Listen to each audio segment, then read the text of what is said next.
राजा द्वारा शिव की स्तुति। श्री दत्तात्रेय जी कहते हैं, परशुराम इस प्रकार सुमंत्रणा से भगवान शंकर की भक्ति द्वारा दैवी बल की प्राप्ति का निश्चय करने के अनंतर राजा तीर्थ के तट पर निर्जन शुभ वन प्रदेश में जाकर राज्य का भार मंत्रियों को सौंपकर तपस्या में संयत मन से लग गया। वहां स्थित उसने शशि शेखर जगदीश्वर भगवान शंकर का एकाग्र मन से मन तथा प्राण को रोककर ध्यान करते हुए संपूर्ण बाहरी इंद्रियों पर विजय प्राप्त कर ली। इस प्रकार पूर्ण रूप से राजा ने केवल जल पर आश्रित रहकर 5 दिन तक भगवान महेश्वर की तपस्या की। उसके बाद बिना किसी आहार के तथा आधार के नियत इंद्रिय मानस होकर नरेश्वर ने भगवान शंकर के चरणों का ध्यान करते हुए ऊपर की ओर हाथ किए उनकी स्तुति आराधना की। ईश देव के ध्यान में तत्पर उसे ना तो बाहरी वस्तुओं का और ना आंतर हृदय का कुछ भी ज्ञान रहा। इस प्रकार 3 दिन बीत जाने पर 8वीं रात्रि के आरंभ में सबके स्वामी भगवान महेश्वर भक्त की मनोकामना पूर्ण करने के लिए प्रदोष समय में प्रकट हुए।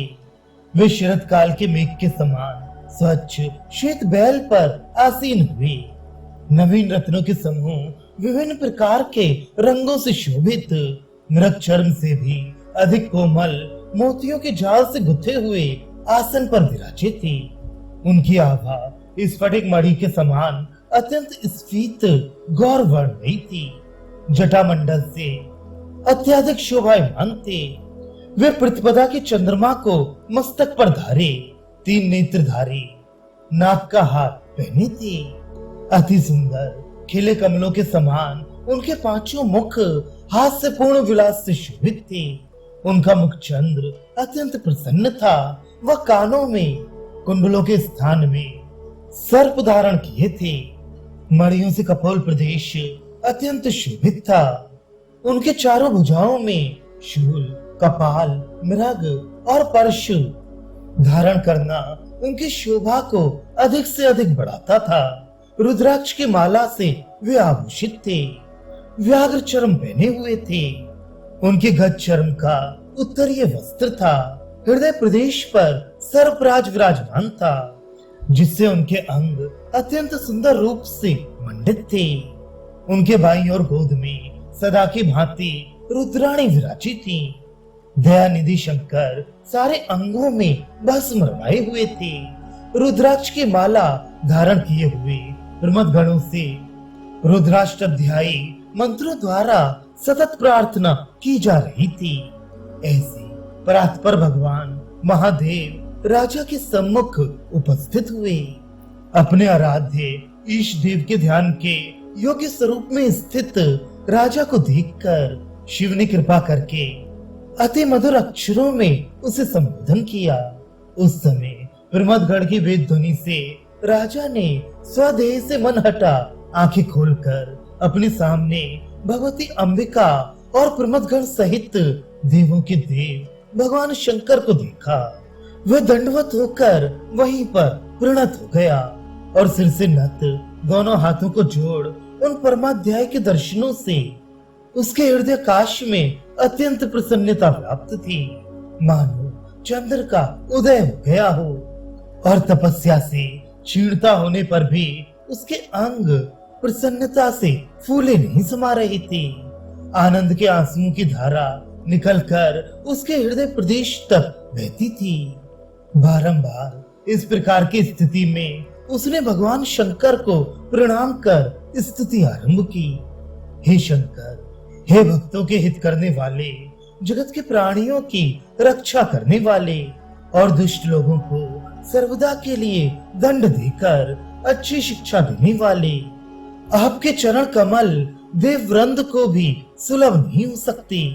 हे करुणा के समुद्र, मैं उन्हीं महाफल को देने वाले आपके चरण कमलों को निर्मल दृष्टि से आज देखता हूँ।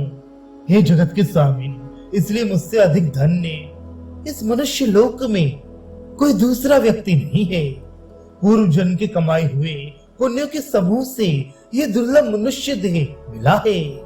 ये शरीर बल संपन्न और सब अंग, आंख, कान, नाक आदि का सकल प्रकार से पूर्ण बनना और चित्त का निर्मल होना, ये सब होने पर भी आप करुणा वर्णालय को छोड़कर भी मनुष्य लोग विषय भोग आदि विपरीत वस्तुओं में मग्न रहते हैं। ऐसे मनुष्य के रूप में पशु के समान आचरण करने वाले अपने परमात्मा प्राप्ति के सर्वथा सुंदर आपसे च्युत होने के कारण बनने वाले पामरों को धिक्कार है, धिक्कार है। जिस व्यक्ति के हाथ आपके चरण कमलों की भक्ति में लगे हैं, वाणी आपका गुणानुवाद गाने में, दोनों नेत्र आप श्री शिव मूर्ति के दर्शन करने में लगे हैं, मन आपके तत्व के चिंतन में, दोनों कान लीला सुनने में अत्यंत रस लेते हैं और चरणों से आपकी परिक्रमा करता है और जीवन का शुभ समय आपकी इस प्रकार सेवा में बीतता है। ऐसा ही पुरुष इस संसार में जन्म लेकर धन्य और धन्यतम है, इसमें कोई संदेह नहीं। हे शंभु, जो व्यक्ति आपके चरण कमलों की सेवा और प्रशंसा में एक क्षण मात्र भी ठहरा, उसके लिए देवत्व को प्राप्त होना तो अति तुच्छ तुल्य है। उसके मनुष्य जन्म की प्रशंसा के लिए जितना कहा जाए थोड़ा ही है। इतना होने पर भी मेरी जो इच्छा बहुत अल्प प्रयोजनों को करने की हुई है, उससे विद्वान लोग मेरे क्षुद्र स्वार्थ में उद्देश्य की हंसी ही उड़ाएं। हे ईश, मैं यही चाहता हूँ, इसलिए हे देवेश, आप मेरे ऊपर कृपा करें, जिससे मेरे विषयों के प्रति अनुराग का उच्छेद हो जाए। प्रायः इसको विरले लोग ही जानते हैं। ऐसा भी संसार में विषय मात्र भी दुख प्राप्ति के मूल कारण है। उन्हें ही पल पल दिन रात करते रहते हैं। वे सदा आपकी संकल्पमय माया से मोहित चित्त वाले वन किंग कर्तव्य विमूढ़ बन जाते हैं। हे शिव, आपकी एकाकी शरण में आए मुझ दीन पर आपकी करुणा की दृष्टि हो जाए।